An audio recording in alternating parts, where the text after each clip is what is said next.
तो आज की इस वीडियो में हम लोग देख रहे हैं औसत। तो ये औसत का पार्ट 2 होगा। तो औसत के पार्ट 2 में हम देखेंगे कि प्रथम n सम संख्याओं का औसत, प्रथम n सम संख्याओं का औसत कितना होगा, प्रथम n विषम संख्याओं का औसत कितना होगा। तो क्वेश्चंस किस प्रकार से आपको पूछे जाएंगे, तो आप कैसे अप्लाई करेंगे। जैसे आपसे क्वेश्चंस कर दिया गया, कहा गया कि प्रथम 5 सम संख्याओं का औसत बताइए। प्रथम 5 सम संख्याओं का औसत बताना है आपको, ठीक है। तो उसके लिए देखिए आपको क्या बताया गया है, प्रथम n सम संख्याओं का जो औसत है n+1, यानी जो n रहेगा उसी में हमको एक क्या कर देना है, जोड़ देना है। तो यहाँ पर कितना है, प्रथम 5 सम संख्याओं का औसत बताना है ना। तो 5 में आप एक जोड़ देंगे तो कितना आ जाएगा, 6 आ जाएगा। अब आप सोच रहे होंगे ये कैसे हो सकता है, तो आइए हम लोग देखते हैं। हम प्रथम 5 सम संख्या लिखते हैं। प्रथम 5 सम संख्या पहले क्या आएगा, 2 आएगा, 4 आएगा, 6, 8, 10। ये आपने प्रथम 5 सम संख्या को लिख दिया है, ठीक है। अब इनका अगर आप औसत निकालना है, तो अगर आप औसत के नियम से निकालेंगे, जो फार्मूला जो आपका है कि सभी संख्याओं का योग बटे संख्याओं की संख्या, उसमें आपको क्या करना पड़ेगा, सबको जोड़ना पड़ेगा। जोड़ के 5 से भाग करेंगे, तब जाके आपको औसत निकल कर आएगा, ठीक है। पहला तरीका हुआ था। दूसरा यह है कि आप सभी संख्याओं को इस प्रकार से लिखिए। उसके बाद देखिए कि यहाँ पे कितनी संख्याएं हैं, 5। तो 2 हम इधर से निकाल देंगे, 2 हम इधर से निकाल देंगे, बच कौन गया, 6। यानी जो इनका औसत आएगा वो अच्छा है। ये आपका दूसरा तरीका है। इससे भी शॉर्ट तरीका है। तो आपको यह याद करना पड़ेगा कि प्रथम n सम संख्याओं का जो औसत होगा उसमें हम n में क्या करेंगे, एक जोड़ देंगे। तो वह क्या हो जाएगा, हमने 5 सम संख्याओं का औसत पूछा गया, हमने क्या किया, 5 + 1 कर दिया, कितना आ गया, 6। अगर आपसे यही कहा जाए प्रथम 10 सम संख्याओं का औसत बताइए, तो आपका क्या बताएंगे, तो 10 है। प्रथम 10 सम संख्याओं का औसत पूछा जा रहा, तो आप क्या कर देंगे, 11। क्या 10 में 1 जोड़ेंगे तो क्या आ जाएगा, 11 आ जाएगा, ठीक है। इसी प्रकार से आप और भी कर सकते हैं। जैसे मान लीजिए यहाँ तो यह तो सम था, ठीक है। अब हम कह रहे हैं प्रथम 5 विषम संख्याओं का औसत बताइए। तो देखिए प्रथम n विषम संख्याओं का औसत बराबर कितना दिया गया है, n दिया गया है। यहाँ पे प्रथम 5 विषम संख्याओं का जो औसत पूछा गया है, यानी यहाँ पे n, तो औसत भी इसका कितना रहेगा, n रहेगा। तो इसका भी औसत कितना आ जाएगा, 5 आ जाएगा। यानी प्रथम 5 विषम संख्याओं का औसत कितना होगा, 5। तो देख लीजिए 1, 3, 5, 7, 9, यह प्रथम 5 विषम संख्याएं हो गई। अब इनका हम 2 से इधर से निकाल देते हैं, 2 से इधर से निकाल देते हैं, बचा कौन, 5। तो इसका क्या कहलाएगा, औसत कहलाएगा, ठीक है। तो यह तो इस प्रकार से होगा कि जब प्रथम की बात करें, किसकी बात करें, प्रथम संख्याओं की जब हम बात करेंगे, ठीक है। अब एक क्वेश्चन इसी में कुछ और भी आपको मिलेंगे जो इस टाइप से लिखे रहेंगे, कहीं आप इसमें गलती न कर दीजिएगा। कहा गया 60 तक की सभी विषम प्राकृतिक संख्याओं का औसत कितना होगा। इसमें 60 तक की बात किया है, समझ में बात आ रही है ना। और इसमें 5 संख्या की बता रहा है कि ये 5 ठो विषम हो, यानी कि 5 तक की बात किया है। इसे मान लीजिए इसी में हम लिख देते हैं 60, दोनों अंदर समझिएगा। प्रथम 60 विषम संख्याओं का औसत, तो प्रथम 60 विषम संख्याओं का औसत कितना होगा, 61 होगा, ठीक है। और कहा गया है कि प्रथम 60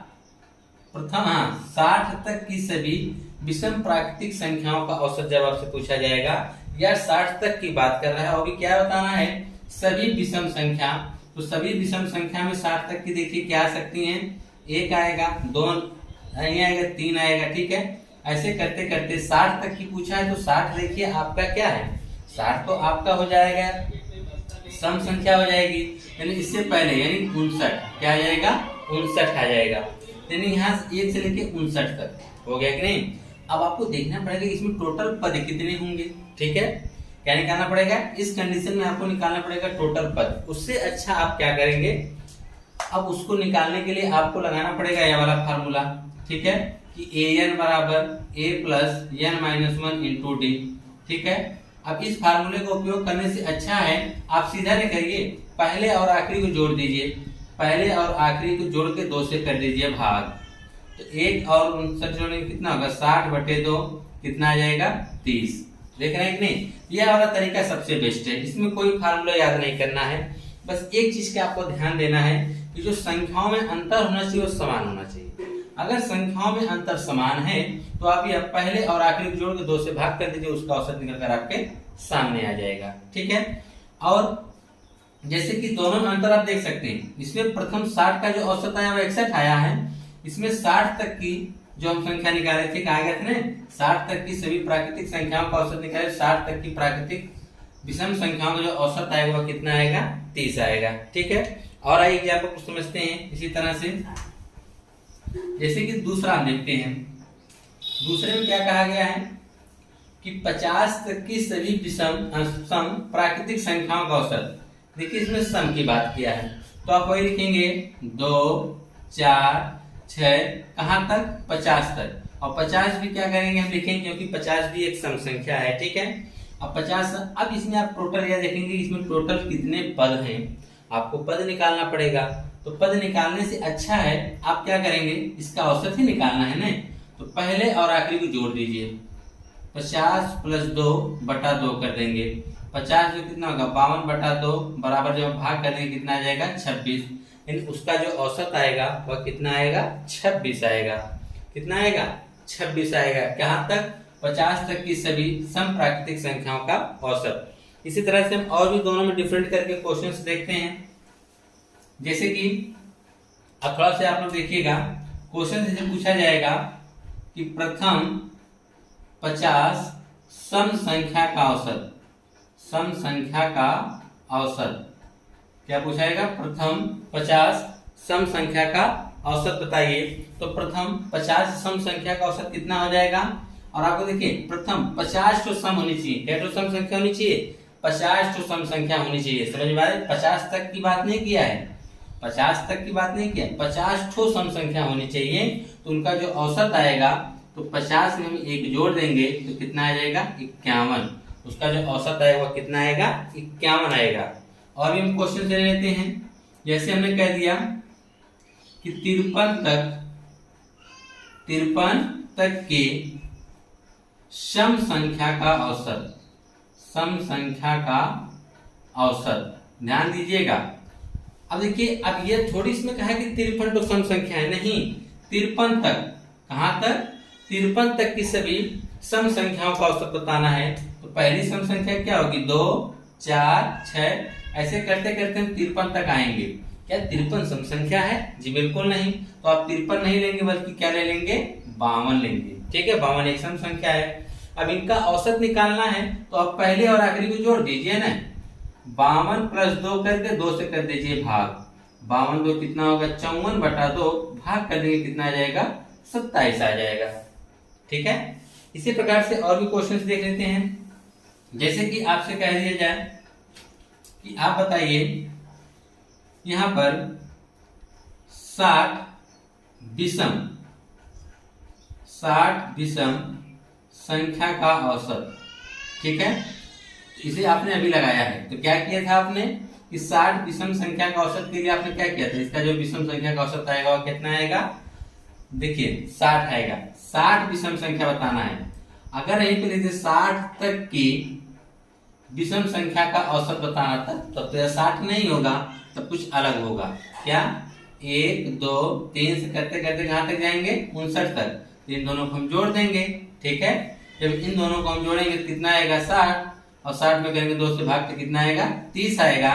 जब तक लगाएंगे तब 60 30 आएगा। अगर हम सिर्फ कहें 60 विषम संख्याओं का औसत तो कितना आएगा, 60 आएगा। ठीक है, अब दोनों में आपने अंदर समझ गए होंगे ये टॉपिक। अब हम नेक्स्ट टॉपिक देखते हैं। इसके बाद अब देखेंगे जो क्वेश्चंस दिए गए हैं। जैसे कि पहला है, कहा है कि 5 क्रमागत सम संख्याओं का औसत 40 है। 5 क्रमागत सम संख्याओं का औसत कितना है, 40 है। इन संख्याओं में से सबसे छोटी संख्या का मान बताइए।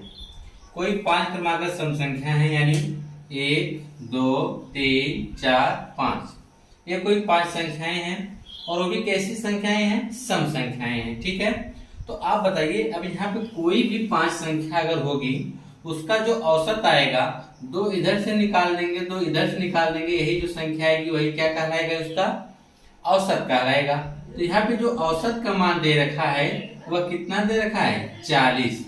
ठीक है, और ये संख्याएं कैसी हैं? क्रमागत हैं। कैसी हैं? क्रमागत। अगर यह वाली संख्या 40 होगी तो इससे पहले क्या होगा?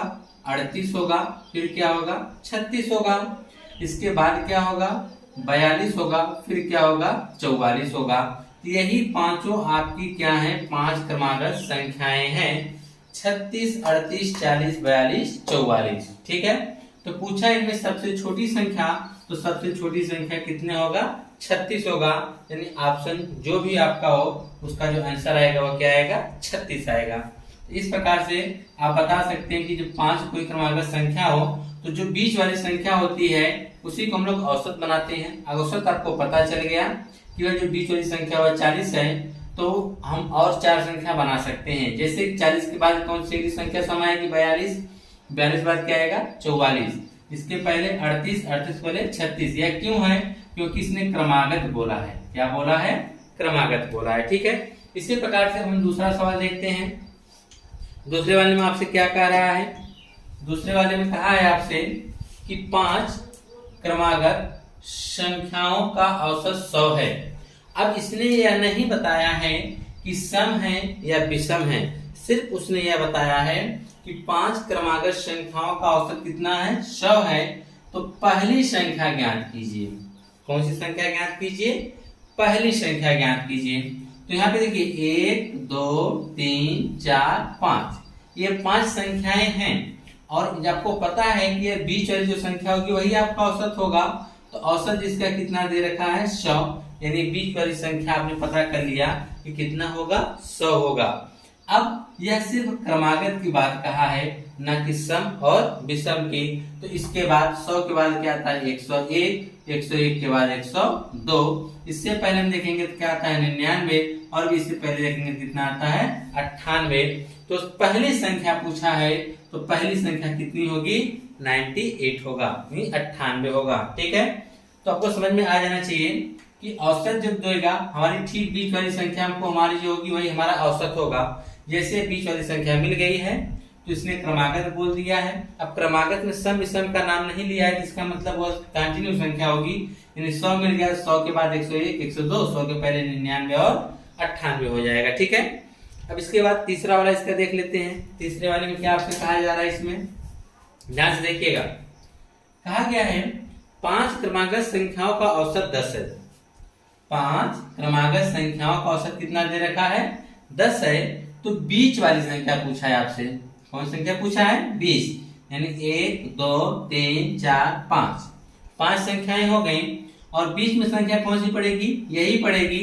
और इसी का मान भी उसने दे रखा है 10। तो आप सीधी से बात कर सकते हैं कि 5 क्रमागत संख्याओं का औसत अगर 10 है तो बीच वाली संख्या कितनी होगी? 10 होगी। अगर वो आपसे पूछता बड़ी संख्या तो 10 के बाद क्या आता है? 11, 11 के बाद क्या आता है? 12। तब वहां पे आपका 12 जो होता सही आंसर होता। कब? जब वह पूछता कि यह जो 5 क्रमागत संख्याओं का औसत 10 है, इसकी सबसे बड़ी संख्या बताइए, तब आप कहते हैं कि 12 होगा। लेकिन उसने आपसे सिर्फ इतने पूछा है कि बीच वाली संख्या, तो जो औसत होता है ठीक वही बीच वाली संख्या होती है। तो औसत 10 है तो बीच वाली भी संख्या कितना होगी? 10 होगी। ठीक है। अब इसके बाद चौथा सवाल देखिए। ठीक है। चौथा वाला एग्जाम्पल देखिए क्या है। चौथा वाला क्वेश्चन में क्या कहा है? कहा है 5 क्रमागत संख्याओं का औसत 50 है। कोई 5 क्रमागत संख्याएं हैं जिनका औसत कितना दे रखा है? 50 है। तो सबसे बड़ी संख्या और सबसे छोटी संख्या, देखिए अब आपको संख्या निकालना अनिवार्य हो गया कि 5 क्रमागत संख्याओं का औसत 50 है। कह रहा है कि सबसे बड़ी और सबसे छोटी संख्या के गुणनफल तथा चतुर्थ एवं दूसरी संख्या के गुणनफल का अंतर बताइए। तो सबसे पहले हम पांचों संख्या को निकाल लेते हैं। ठीक है। तो आपसे बताया गया कि पांचों संख्याओं का जो औसत है वो 50, यानी यहाँ 50 होगा। सम विषम की तो बात नहीं किया है, तो इसका मतलब इससे पहले 49 रहा होगा, इससे पहले कितना रहा होगा? 48। अब इसके बाद की बात करेंगे क्या रहेगा? 51। यहाँ पे क्या होगा? 52। तो आपने तो पांचों संख्या निकाल लिया। अब उसने कहा कि सबसे बड़ी और सबसे छोटी संख्या का गुणनफल, तो सबसे बड़ी है 52 और सबसे छोटी है 48, यानी 52 गुणे 48। इसका जो गुणनफल आएगा वह कह रहा है चतुर्थ और द्वितीय संख्या के गुणनफल का अंतर बताना है, यानी अंतर मतलब घटा देना है किसका, चतुर्थ और द्वितीय यानी 49 गुणे 51, इनका अंतर आपको बताना। कहने का मतलब क्या है, बड़ी और छोटी का गुणनफल करने पे जो आता है उसमें से आपको घटाना है किसको, दूसरी और चौथी के गुणनफल को। ठीक है, तो करना क्या है, अब इसका आपको गुणा कर देना है। क्या कर देना है, गुणा। तो इसमें हम चाहे इसका गुणा करें या तो कोई सूत्र लगा दीजिए, ये आपके कैलकुलेशन के ऊपर डिपेंड करता है।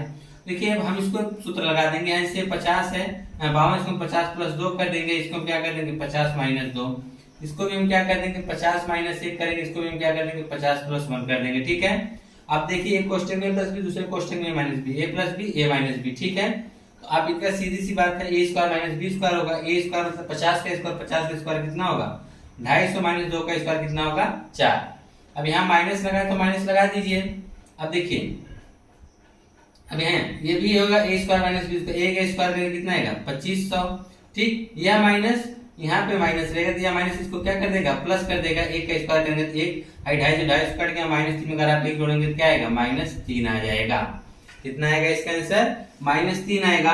यह थोड़ा सा टाइम इसलिए लगा क्योंकि आपको समझाना था, अगर इसका आप प्रैक्टिस करेंगे तो आप कुछ ही सेकंडों में इसको क्या करेंगे -3 ला देंगे। या तो आप 52 में 48 का गुणा करिए बैठकर, ठीक है, या तो गुणा करिए या तो एक ट्रिक अपनाइए। ठीक है, इस प्रकार से आप इस क्वेश्चन को हल कर सकते हैं, इसमें कुछ भी नहीं किया गया। एक बार और समझ लीजिए, आपने कहा है कि 5 क्रमागत संख्याओं का जो औसत 50 है, अगर औसत 50 देगा तो बीच वाली संख्या कौन सा होगा हमको पता चल गया। जब हमको बीच वाली संख्या पता चल गई तो यह क्रमागत कहा है, और क्रमागत के साथ ना ही सम कहा है ना ही विषम कहा है, इसका मतलब वो लगातार संख्याएं होंगी। तो 50 है तो 50 + 51 52 हो जाएगा, और 49 48, यह तो आपने पांचों संख्या निकाल लिया है। अब उसमें कंडीशन रखा है कि सबसे बड़ी संख्या और सबसे छोटी संख्या का गुणनफल, तो हमने सबसे बड़ी संख्या यहाँ लिया और सबसे छोटी संख्या का हमने गुणनफल कर दिया है। ठीक, फिर कहा है चतुर्थ और दूसरी संख्या गुणनफल, तो चौथी संख्या देखिए क्या है 51 और दूसरी संख्या कितना है 49, इनका गुणनफल करके अंतर का इसने हमने इसमें से घटा दिया। अब हमने 52 क्या 48 में गुणा करें, तब इस तरह से गुणा करें, या तो हम देख रहे हैं कि 50 से 2 ज्यादा है 50 से 2 कम है, हमने 50 + 2 50 - 2 कर दिया। इसको देखा तो 49 से कम है 49 से ज्यादा हमने लगा दिया। एक कोष्टक में प्लस दूसरे कोष्टक में -b, तो हमने स्क्वायर - b स्क्वायर का फॉर्मूला लगाया, 50 का स्क्वायर करेंगे तो 2500 और 2 का स्क्वायर करेंगे तो 4 आ जाएगा। यहाँ माइनस है तो माइनस लगा दीजिए। अब यहाँ देखिए 50 का स्क्वायर करेंगे तो कितना आएगा 2500। अब यहाँ पे -1 होता है, लेकिन यहाँ पे माइनस होने वाला माइनस इसको क्या करेगा प्लस, या ऐसे कुछ होता, देखिए ध्यान से एक लाइन बढ़ जाएगा, ऐसे होता, फिर इस माइनस को अंदर भेजते तो माइनस होता और एक क्या हो जाता प्लस होता, जिससे ये कट गए, और -4 में आप एक जोड़ेंगे क्या आएगा -3 आएगा, यानी इसमें कौन सा होगा -3 इसका आंसर आएगा। ठीक है, बढ़िया क्वेश्चन है। अब इसके बाद देखिए पांचवा वाला भी आपसे क्या कहा जा रहा है, पांचवा वाले भी कहा है कि 5 क्रमागत संख्याओं का औसत 100 है। कोई 5 क्रमागत संख्या है 1 2 3 4 5, और कहा कि इनका औसत 100 है, तो हमने यहाँ 100 लगा दिया। और कौन सी संख्याएं हैं सम है विषम, इसने नहीं बताया है, इसका मतलब यहाँ 99 होगा, यहाँ 98 होगा, यहाँ पे आपका देखेंगे तो 101 होगा, और यहाँ पे कितना होगा 102 होगा। तो आपने 5 क्रमागत संख्याओं के औसत की सहायता से आपने पांचों क्रमागत संख्या निकाल लिया है। तो अब कह रहा है तो सबसे बड़ी संख्या, तो सबसे बड़ी संख्या 102 तथा सबसे छोटी संख्या, तो सबसे छोटी संख्या 98 के वर्गों का अंतर पूछ दिया है, के वर्गों का अंतर आपको बताना है। तो घबराइए ना, बहुत ही आसानी से लगेगा, ध्यान से देखिएगा। आपको 5 क्रमागत संख्या निकालने दिया है औसत, तो हमने उसकी सहायता से पांचों संख्या निकाल लिया है। तो कहा सबसे बड़ी, तो सबसे बड़ी कितना है 102, इसके वर्ग करना है, जिसका हमने वर्ग कर दिया। ठीक, सबसे छोटी कितना है 98, हमने 98 का वर्ग कर दिया। इसका अंतर पूछा इसलिए हमने क्या लगा दिया -a² - b²। क्या होगा फार्मूला, तो होता है एक कोष्टक में a + b, दूसरे कोष्टक में a - b, यानी 102 + 98 एक में होगा, एक में 102 -98 होगा। 102 में 98 जोड़ेंगे कितना आएगा 200 गुणे 198, 102 में से 98 घटाएंगे तो 4 गुना कितना आ जाएगा 800 आएगा। उनका अंतर कितना आएगा 800 आ जाएगा। ठीक है, तो इसी तरह से क्वेश्चंस को देखने के लिए चैनल को सब्सक्राइब कर लीजिएगा। ठीक है, अब इसके हम अगले पार्ट्स में और नए टॉपिक्स के साथ आपसे मिलेंगे।